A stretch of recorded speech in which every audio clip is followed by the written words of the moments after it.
เอาสบายดีมื้อนี้ก็ว่าสิเข้าไปลิ้นป่าเนาะป่าคือว่าเขตนี้เป็นของรัฐวอชิงตันที่พากันกับท่าน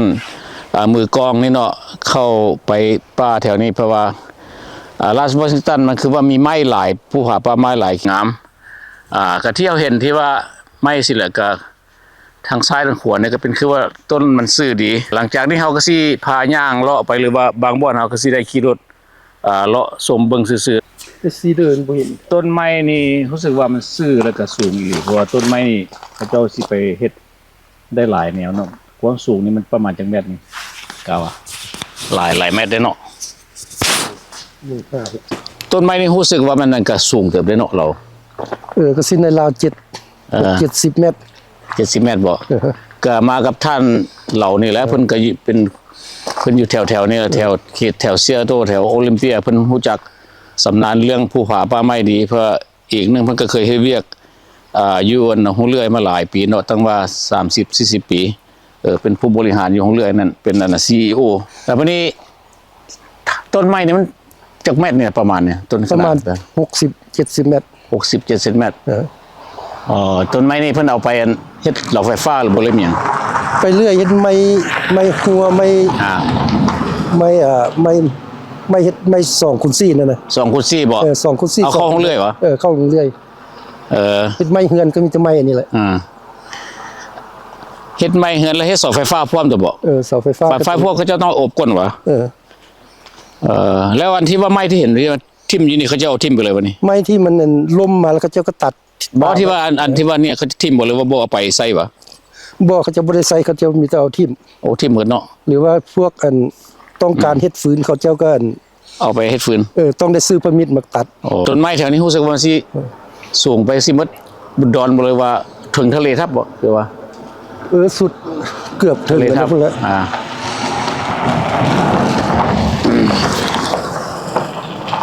ตอนนี้เขาย่างขึ้นไปเบิ่งเขตเบิ่งไม้เนาะย่างไปเบิ่งกันหรือว่าสิขี่รถไปบ่ขี่รถไปนั่นแหละขี่รถไป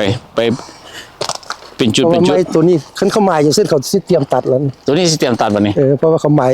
ไว้หมายเป็นสีแดงไว้นี่เลยแปลว่าเขตนี้เขาสิตัดไป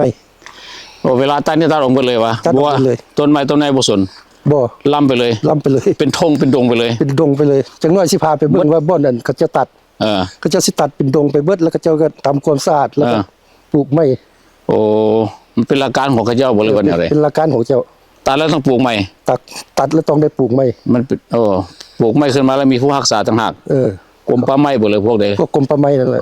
เขาเจ้ากรมป่าไม้ต้องขึ้นมาตลอดไปสนับไปมองไม้บ้างบัดนี้ซ้ำนี่เขตนี้ก็ว่างามเนาะไปเบิ่ง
ตัวนี้เป็น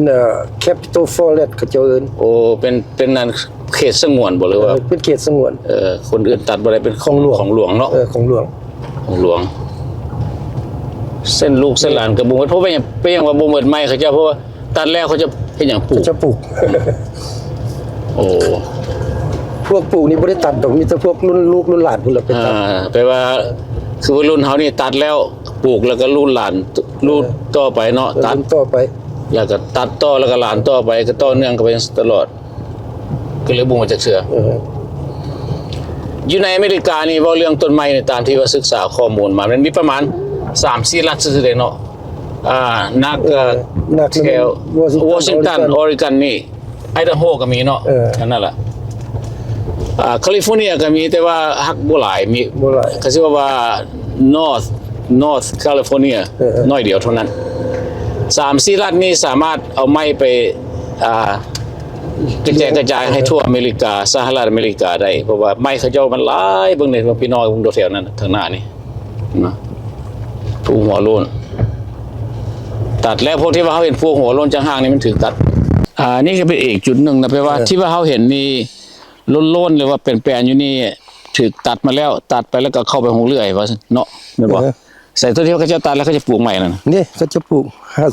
มง 4-5 ปีแล้วได้ดีตัวนี้แม่นบ่เนี่ยนะแม่นเบิดเลยนี่ปลูกใหม่บ่แม่นเบิดโอ้ปลูกใหม่ที่ว่าเห็นน้อยๆขึ้นในแม่นตัดแล้วปลูกใหม่เนี่ยคือแบบสิเนาะปลูกบ่ปลูกขึ้นมาใหม่โอ้เป็นกระจายเขาจะปลูกห้างเติบได้เนาะประมาณคันชื่อบ่ผิดประมาณ 4-5 ปีแล้วตัวซ้ำนี่มันจากปีตัวที่ว่ามง5 ปีค่อยได้ซ้ำนี้ได้ซ้ำนั้นว่ามันก็เวลามันใหญ่มันสิใหญ่ไว้บ่มีต้นน้อยๆเบิ่งดูนี่ต้นน้อยๆที่ปลูกเนี่ยปลูกขึ้นมาใหม่อันนี้ของดากลาสเฟอร์บ่ปลูกเนี่ยปลูกขึ้นมาเนี่ยปลูกเห็นบ่เขาเจ้าบ่ได้ว่าตัดทิ่มแล้วแปลว่าตัดแล้วก็ต้องปลูกขึ้นมาเนี่ยเนาะปลูกขึ้นมาหลายเนาะบนต้นไม้โอ้สะอ่อนเห็นตอมันก็ตอบักใหญ่เนาะตอไม้อยู่นี่นะตรงตัวนี้แต่ว่าไม้นี่คันสิว่าแล้วคันเอาไปเรื่อยแล้ว 2-3 ต้นนี่เฮ็ดเฮือนได้แล้วนะเนาะได้แท้ตอบักใหญ่โอ้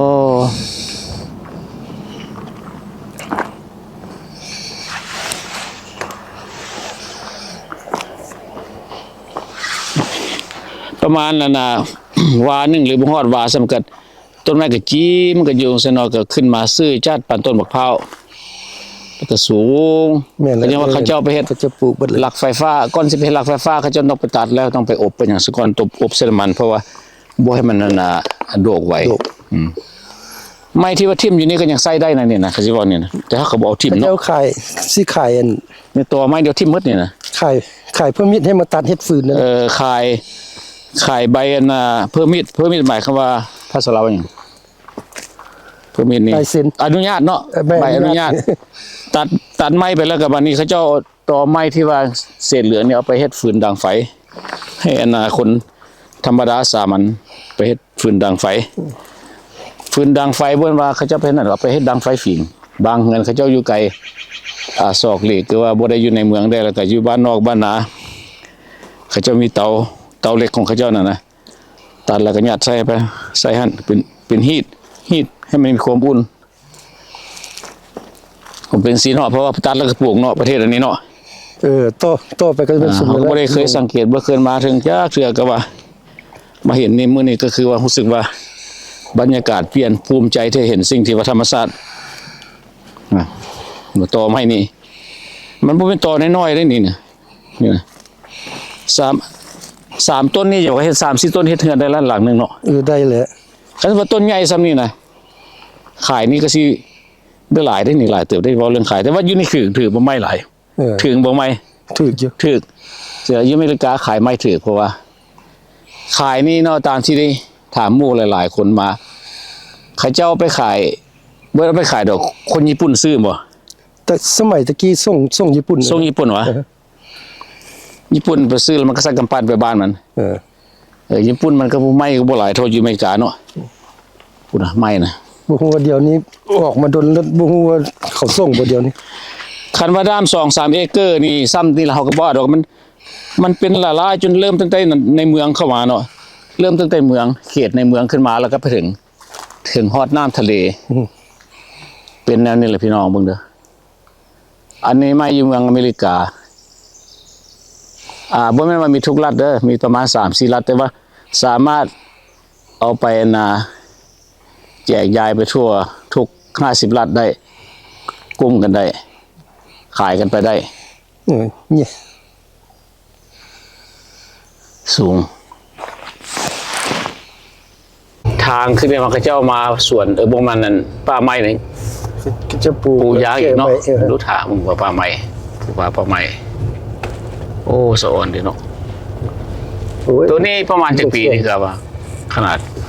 ก็สิในราวร้อยแหละ ตัวนี้100 ปีแล้วนะข อย่าง นาด อย่างน้อยต้อง100 ปีขึ้น ไปเป็นรุ่นไผ่รุ่นมันเนาะ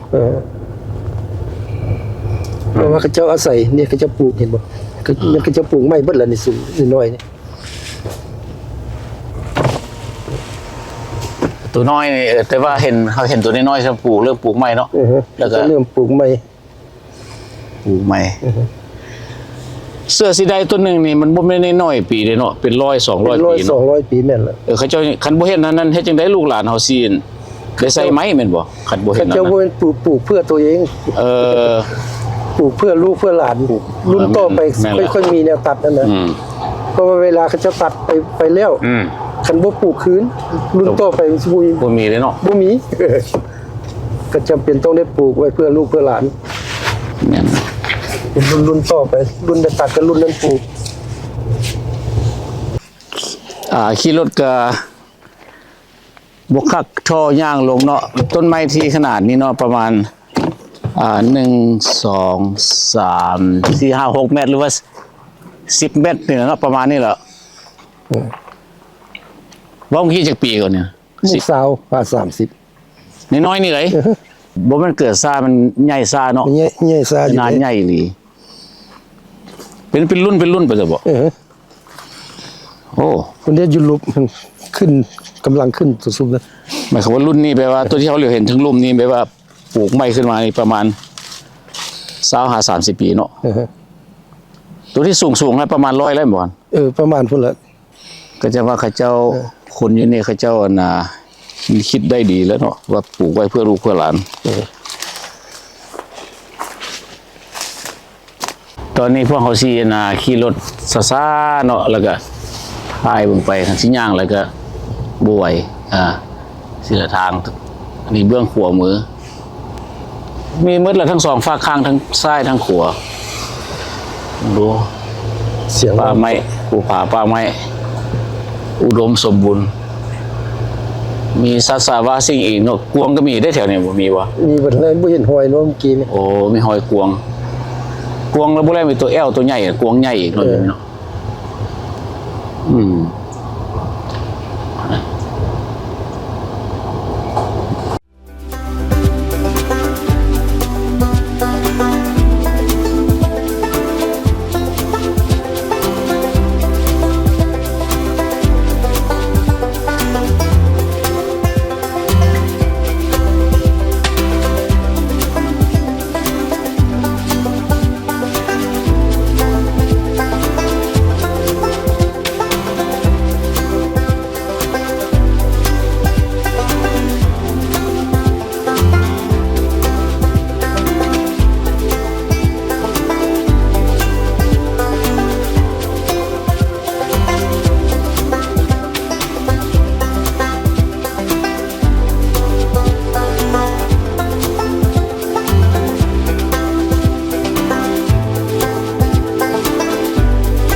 อันนี้อีกจุดหนึ่งบางอันก็บ่แม่นต้นไม้เฟอร์ทรีมันมีต้นไม้อย่างบ่เฮารู้จักแต่ว่า เขาซื้ออยู่ว่าต้นไม้นี่เลย ซื้อแล้วบ่ไม่ ซื้อกันวะ ซื้อมันว่าไม่ เป็นหน้าที่ว่าต้นไม้ที่เขาจะตัดทิ่มนี่เนาะบ่เอาไปเนาะน่าจะเอาไปเรื่อยก็ยังได้อยู่ที่ตัดทิ่มอยู่ทิ่มแล้วบ่เอาไปคือว่าเราไม้เขามันหลายมันบ่จำเป็นจะเอาเนาะ เขาตัดออกบ่ให้มันหก ก็ว่าในเขตอเมริกานี่ก็ว่า สุดยอดแล้วเนาะแถวนี้เนาะ ก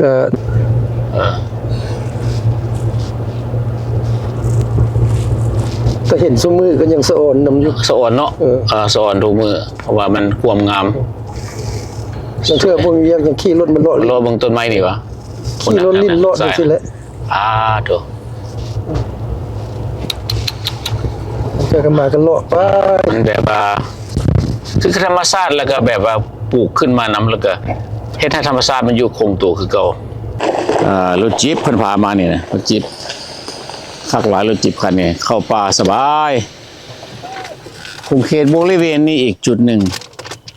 เฮามาถ่ายรูปให้พี่ๆน้องๆเบิ่งเมิดคงเขตป่าไม้นี่เลยมันอันเดียวกันเมิดเนาะแบบเดียวไม้ชนิดเดียวสำหรับตัดไปเฮ็ดไม้ปลูกเงินปลูกสารหลายน้อยซ้ำใดก็ไปบ่มีสุดดอกแล้วก็ซื้อไม้มันซื้อจัดตัดได้ง่ายและมีคนมาทำความสะอาดอีกทางในทางกองไม้ก็คือว่าบัดนี้เฮาเข้ามาสัมผัสกับตัวจริงในป่าอีหลีในทางในต้นไม้เนาะแต่ละต้นว่ามันเบิ่งไปลักษณะใดทางลุ่มเป็นแนวใดมันป่าตึบป่าหนาซ้ำใดเนาะเฮาได้เห็นนำกันเพราะว่าที่นั่นเฮาถ่ายแต่ว่าถ่ายทางเป็นเพิ่นเบื้องทางไกลแล้วตามทางบัดนี้เฮาเข้ามาในป่าต้นไม้แล้วก็ทางลุ่มต้นไม้มันมีไม้แบบมีหญ้าแบบใดแดก็ประมาณนี้แหละเนาะแปลว่าก็รู้สึกว่ามันบ่ได้อันตึบหนาพอเท่าใดก็ไปมาทางในป่านี่ก็สิไปไกลก็ไปได้สบายมันแจ้งเพราะว่าพวกกรมป่าไม้เขาเจ้าสิมาเบื้องความเป็นระเบียบเรียบร้อยอยู่ตลอด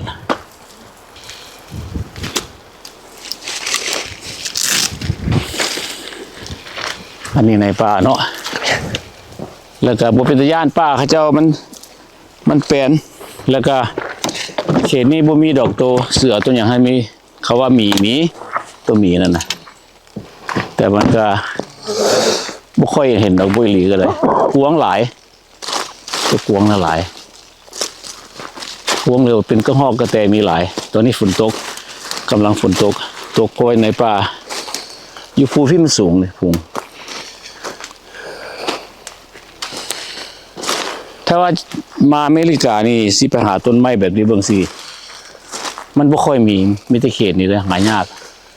ถ้าว่าบางคนอยากไปเห็นต้นไม้อยู่อเมริกาจะต้องไปถึงรัฐใดทั้งนั้นออริกอนวอชิงตันแคลิฟอร์เนียไอดาโฮพวกนี้มีไม้เท่านั้นแต่ก็บางจุดก็สิมีแต่ฮักบ่หลายแต่สิ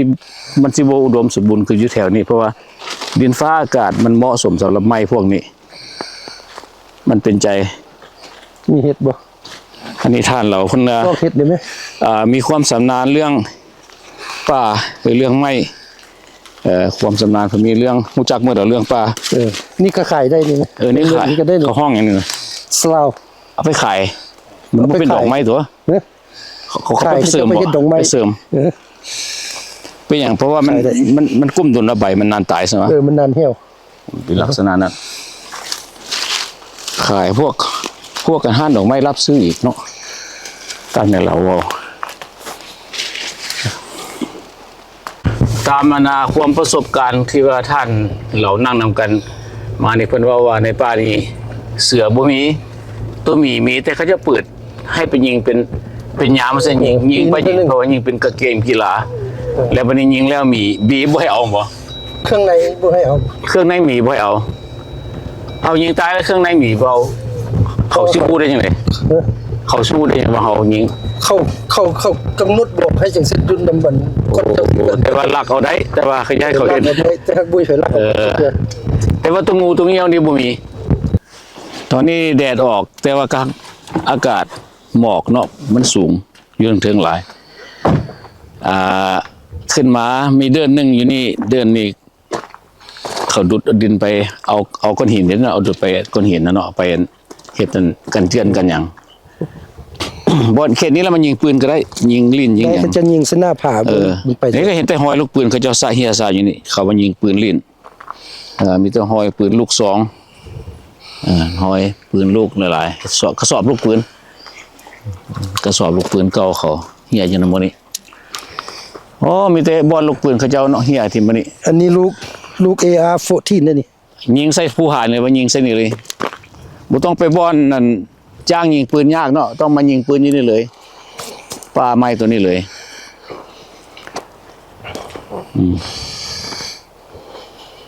เป็นบอลยิงปืนลิ้นแต่ว่ายิงปืนอยู่เมืองนี่ก็ได้เสียเงินบ่แม่นน้อยแล้วซื้อลูกปืนมายิงลิ้นบอกทีนึงต้องเป็น$100บ่ โอ้มันจะได้แหละ บ่ได้วะอันนี้บอลแตก ลู วะ ก นี่ ลูกนึง50 เซนแล้วนี่นะ เอาลูก50 เซนบ่นี่ ลูกAR-14 วะบ่มีคันเขาคือบ่เอากระสอบลูกปืนไปขายเลยคือว่าเฮียซะอยู่นี่บักหลายๆเป็นทองแดงอีกตัวนี้นะนี่บ่ เขาบอกแล้ว เขาบอกว่าทองคำเขามันหลายโพดเนาะกระสอบลูกปืนเฮียเนาะน่าจะมีคนมาเก็บลูกปืนไป โดนๆเพิ่นเขาค่อยมาคลีนอัพ มาเก็บไปทิ่มคลีนอัพในอันตรายลูกบ่แตกเนาะก้อนหินตัวนี้เขาเจ้าสิเอาไปกันเจือนได้นี่เนาะดูดไปกันเจือน ตะกี้เขาเจ้าเฮ็ดมาบดเป็นน้อยๆไปใส่น้ำ มันก็งามเนาะวิวเพราะว่าทั้งสองฝากข้างก็มีแต่ป่าไม้แบบที่ว่าป่าเฟอร์ทรีที่ว่าตัดไปเฮ็ดเข้าหงเลื่อยป่าที่เถาะแต่ละจุดหอไม้นี่ยังบ่ได้บินเนาะหากขึ้นมาบนบินแต่ว่ากวางสำใดสิว่าละดินดอนต้นหญ้าอยู่เมืองอเมริกานี่มันหลายนะสิว่ามันหลาย หลายแท้ 50 รัฐซ้ำกันกับกัน อันนี้เมืองเดียวสำเพาะเมืองน้อยๆนี่ได้ เมืองน้อยๆบ่นี่นะ เมืองของเมืองโอลิมเปียน้อย โอลิมเปียนน้อย ๆ แล้ววันนี้เฮามาไล่เบิ่งว่าสำหรับประเทศที่มีป่าไม้ใหญ่ๆแบบนี้ก็4-5 รัฐเนาะอเมริกามี ขึ้นไปทั้งแถวเลนเนี่ยอย่างใหญ่ต้นไม้ โอ้ ทางเมาเลนเนี่ยพุ่นน่ะ ไปบ่นี่เฮาไปย่างไปต่อบ่นี่เลาะขี่รถไปต่อ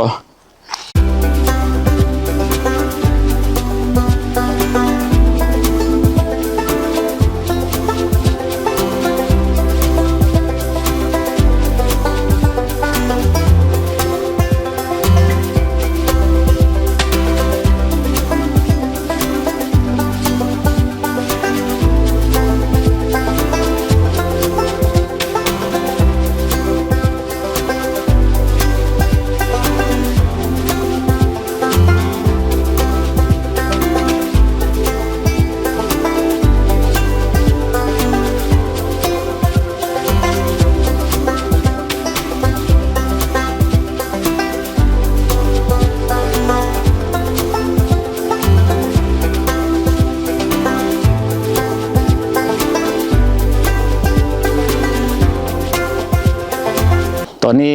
เบิ่งแล้วหัวโลนเนาะภูตัวนี้แล้วมันถูกตัดไปแล้ว ตัดไปสุดหนึ่งแล้วก็มาปลูกขึ้นมาอีก ที่เราเห็นน้อยๆสีเขียวขึ้นมานี่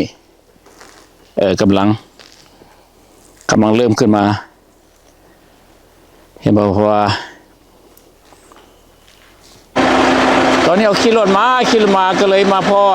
คนที่ว่าขับรถกำลังซื้อไม้จากสเตทสเตทนะครับว่าของรัฐบาลเขาเจ้า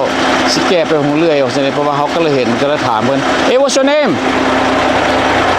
Double R. Well, nice meeting you, man. Can you tell me a little bit about the log here? Where it's gonna go? It's going to go to a mill in Elma there, and they'll make veneer out of it. Okay. And then they take the veneer and they make plywood. Okay. Yeah. Nice. So you're still gonna go for more? Yeah, I'll be back and get one more. Okay. Nice. There's a lot of woods, a lot of lumbers here. Yeah, there's probably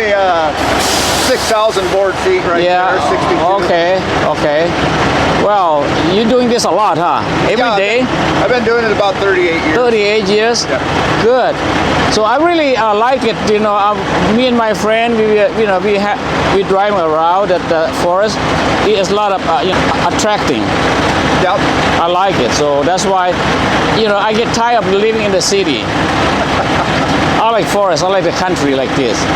Yeah, it's nice out here. Oh man, thank you for your time. Oh, you betcha. So yeah, we're gonna go drive around some more. Okay. Appreciate that talking. Yeah. Thank you. No problem. นี่แหละมีคนหนึ่งทรัคอีกคันหนึ่งเนาะเขาจะไปเอาแก้ไม้ที่เราเห็นนี่แหละเขาเจ้าใจดีสิเพราะว่าคนนี้เขาเจ้ามีน้ำใจนะเขาลมเขาเจ้าก็ลมดี เอาไม้นี่ไปขายเขาเจ้าซื้อจากสเตทแล้วเข้าห้องเรื่อยเขาเจ้าบอกอย่างนั้นเห็นบ่อย่างที่การมาเอาหลายเที่ยว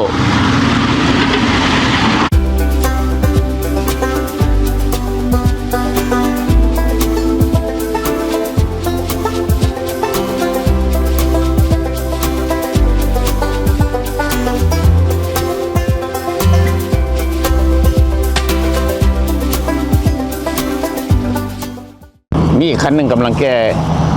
ก้ไม้มาเนาะคันนี้กำลังสิไปเอาคันนี้ทางหน้านี่กำลังสิไปแก้ไม้แล้วก็พอดีเห็นนั่นนะอีกคันหนึ่งกำลังมาขับรถรอแก้ไปอะไรก็คันนี้ไปต่อพอดีนะนี่พอก็สิขี่รถขึ้นไปทางเทิงคือเก่าไปอยู่ในป่าเนาะส่วนใหญ่ก็ภูก็มีน้ำห้วยห้องน้อยน้ำที่ใสงามดีเนาะน้ำนี้เนาะใสงามดีแล้วก็คือว่ากินได้น้ำนี่คือว่ากินได้สะอาดดีบัดนี้ก็เขาก็สิได้ปิดแล้วเนาะเพราะว่าสิได้กลับคืนอันไปหลายอ้อมเทพอ้อมแดนในหัวภูตัวนี้เลยก็ภูผาป่าไม้นะไม้แต่ละอย่างก็ส่วนหลายเป็นชนิดที่ว่าไม้ดาร์กลาสเฟอร์หรือว่าต้นกันอันแปลกคือไปอยู่แถวเมืองลาวเนาะเขาจะเคยมีไปมองไหนก็อยากว่าคือกันหมดไม้สีซื่อจัดแล้วก็ใหญ่มีต้นใหญ่ต้นน้อยแล้วก็ตัดแล้วก็ปลูกไม้เพื่อไว้ให้คนรุ่นหลังได้ใช้ต่อไปมันเป็นเรื่องตามกฎระเบียบของรัฐวอชิงตันนี้หรือว่าในอเมริกานี่เนาะก็ประมาณนั้นแหละเนาะพี่ๆน้องๆเลยที่ว่าที่เขาก็คิดอยากมาถ่ายรูปในแถวป่าในป่าไม้ของเมืองรัฐวอชิงตันสหรัฐอเมริกาก็มีเท่านั้นเนาะบัดนี้เฮาสิได้กลับคืนแล้วเด้อขอบใจพี่ๆน้องๆที่ว่าหมู่ครูเนาะที่ตามเฮา